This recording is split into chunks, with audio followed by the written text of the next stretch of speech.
नमस्ते दोस्तों, स्वागत है आपका डॉक्टर एनिमो पर। यहाँ हम सीखते हैं हमारी प्रकृति और खेती से जुड़ी नई टेक्निक्स और ट्रिक्स और कुछ हैरान कर देने वाली जानकारी। नमस्कार। कभी कभी कुछ ऐसी कहानियां होती हैं जो विज्ञान और प्रकृति के नियमों को भी चुनौती देती हुई नजर आती हैं। आज हम एक ऐसे ही साधारण किसान की असाधारण कहानी में उतरेंगे जिसने वो कर दिखाया जिसे दुनिया, यहाँ तक कि बड़े बड़े साइंटिस्ट भी असंभव मानते थे। तो जरा सोचिए, 45 डिग्री की चिलचिलाती गर्मी है, ऐसी जगह जहां आम और नींबू के पेड़ तो खूब फलते फूलते हैं।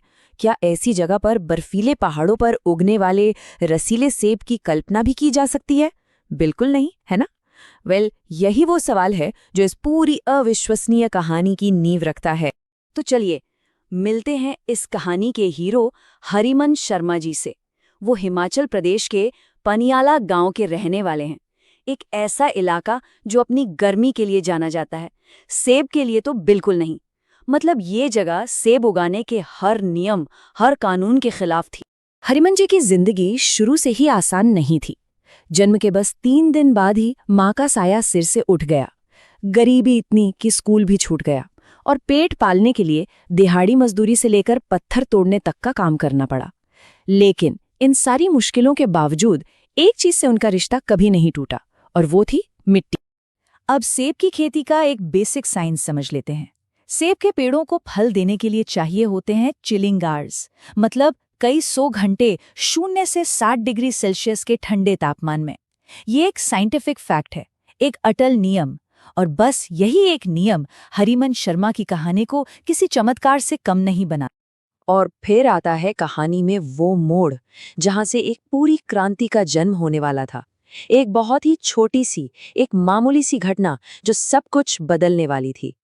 ये सब शुरू हुआ 1998 में। एक आम से दिन हरिमन जी ने कुछ सेब खाए और उनके बीज बस यूं ही अपने आंगन में फेंक दिए।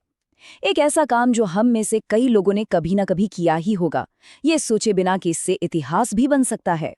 ठीक 1 साल गुजर गया। 1999 में उन्हीं फेंके हुए बीजों में से एक ने जिंदगी की अंगड़ाई ली।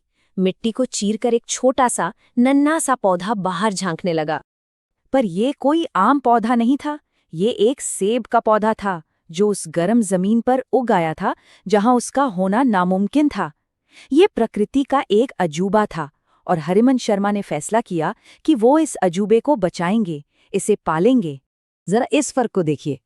एक तरफ है शिमला और कश्मीर, 6000 फीट से ज्यादा की ऊंचाई जहां तापमान 0 के आसपास रहता है, और दूसरी तरफ है पनियाला गांव, सिर्फ 1800 फीट की ऊंचाई पर, जहां गर्मी 40 से 45 डिग्री तक पहुंच जाती है। मतलब जमीन और आसमान का फर्क। हरिमन जी ने उस पौधे को बच्चों की तरह पाला, सालों तक उसकी देखभाल की, ग्राफ्टिंग यानी कलम बांधने की कला सीखी और धीरे धीरे एक छोटा सा बगीचा भी तैयार कर लिया। लेकिन जैसे जैसे उनका ये असंभव सपना सच हो रहा था, उनके सामने एक बहुत बड़ी चुनौती खड़ी थी। लोगों का अविश्वास।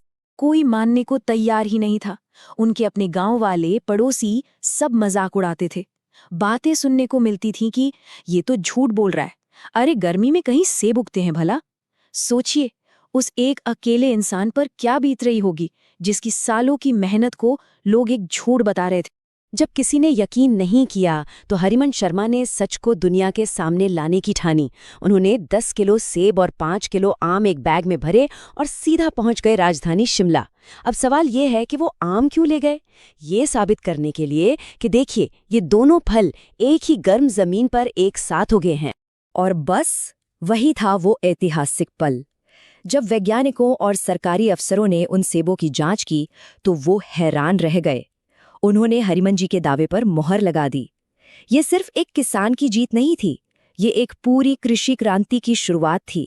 एक ऐसी नई किस्म का जन्म जो भारत की खेती का नक्शा बदलने वाली थी। इस चमत्कारी किस्म को एक नाम दिया गया, HRMN 99। बहुत ही सिंपल सा नाम है। HRMN यानी हरिमन और 99 मतलब साल 1999, जब उम्मीद का वो पहला पौधा जमीन से बाहर आया था। तो HRMN 99 में ऐसा क्या खास था? अरे ये 45 डिग्री की गर्मी आराम से झेल सकता था। इसकी फसल जून में तैयार होती थी, मतलब ऑफ सीजन, जब बाजार में कोई दूसरा सेब होता ही नहीं था। तो किसानों को दाम भी अच्छे मिलते। और तो और, जहां बाकी सेब के पेड़ 5-7 साल में फल देते हैं, ये सिर्फ 3 साल में फल देने लगता था। ये तो वाकई एक गेम चेंजर था। ये आंकड़े खुद पूरी कहानी बता देते हैं। जहां पारंपरिक सेब को फल देने में 5 से 7 साल लगते और दाम भी 40-60 रुपए किलो मिलते, वहीं HRMN 99 सिर्फ 3 साल में फल देता और बाजार में सीधा दोगुने दाम पर यानी 80 से 120 रुपए किलो तक में बिकता। ये तो किसानों की आय दोगुनी करने का सीधा साधा फॉर्मूला था। इस खोज की खबर जब दिल्ली तक पहुंची तो नेशनल इनोवेशन फाउंडेशन यानी NIF ने इस पर अपनी वैज्ञानिक मोहर लगाई और इस किस्म को पूरे देश में फैलाने का जिम्मा उठाया। जो कर तक पनियाला गांव का एक अजूबा था, अब वो एक राष्ट्रीय मिशन बन चुका था। और इसका नतीजा क्या हुआ? जरा ये नंबर सुनिए। 14 लाख, जी हाँ, 1.4 मिलियन से भी ज्यादा पौधे पूरे भारत के किसानों तक पहुंचाए गए। सोचिए, एक फेंके हुए बीज से शुरू हुई कहानी आज लाखों खेतों में लहलहा रही है। और इसका सीधा असर दिखा किसानों की जेब पर। बिहार, महाराष्ट्र, उत्तर प्रदेश, कर्नाटक जैसे गर्म राज्यों के किसान, जिनके लिए सेब उगाना एक सपने जैसा था, अब वो अपनी आय कई गुना बढ़ा रहे थे। ये खेतों में आई एक खामोश आर्थिक क्रांति थी। इस असाधारण काम के लिए जब देश ने हरिमन शर्मा को पद्मश्री से सम्मानित किया, तो वो राष्ट्रपति भवन के आलीशान कालीन पर नंगे पैर चले। उनकी ये सादगी, उनकी ये विनम्रता, उनकी महानता का सबसे बड़ा सबूत बन गई। ये उस किसान की कहानी थी जो आसमान छूकर भी अपनी मिट्टी और अपनी जड़ों को नहीं भूला। तो भारत के एप्पल मैन हरिमन शर्मा की ये अविश्वसनीय यात्रा हमें आखिर सिखाती क्या है? उनकी इस विरासत से हम क्या सीख सकते हैं? पहली बात तो ये कि अगर लगन सच्ची हो तो कोई भी मुश्किल बड़ी नहीं होती।